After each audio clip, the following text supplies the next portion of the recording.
Beer can chicken. These were marked down. Got a couple for cheap. First thing to do after you open it and drain the 12 gallons of chicken juice out of it is dry the skin off real good. You don't want any water on this when you throw it on a smoker, on a grill, whatever. First thing we're going to do is dry this guy off as good as we can. A lot of people will brine these overnight, but they're actually soaked in a brine solution, so that kind of negates the point.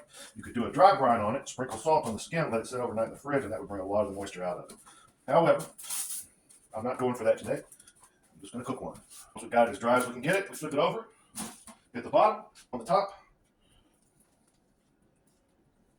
That right there, don't really need it. We always get this on the bottom. I don't know if you can see that, but a lot of that's just fat. Don't need it. Sides is fine, but as you can see at the end of that, it's nothing you're going to want to try to eat. Cut that as close to the bone as possible.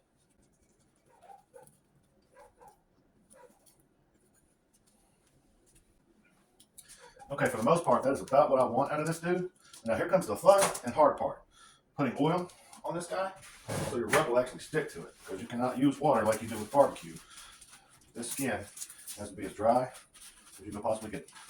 So now we're going to take some oil, spray it on this dude. And honestly, if you don't hit it with the oil, your rub is not going to stick to this guy. So we'll get the back first. Go with some homemade rub.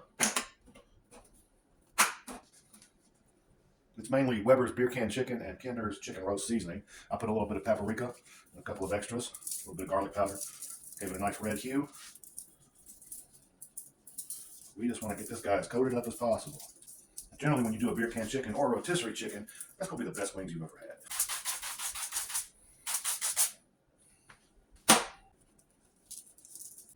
I don't have a beer can, but I have a Campbell's can. And all I did was whip up some chicken broth.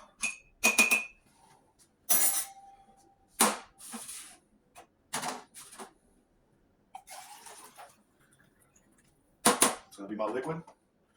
The only other thing you're going to do to this is put some of your seasoning in it.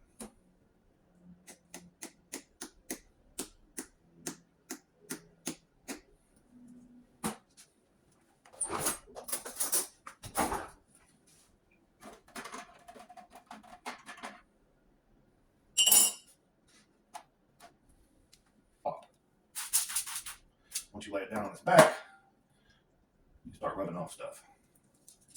I like to get the top real good, and if anything goes down in that hole, it's only going to help you after the fact. Same deal on the back.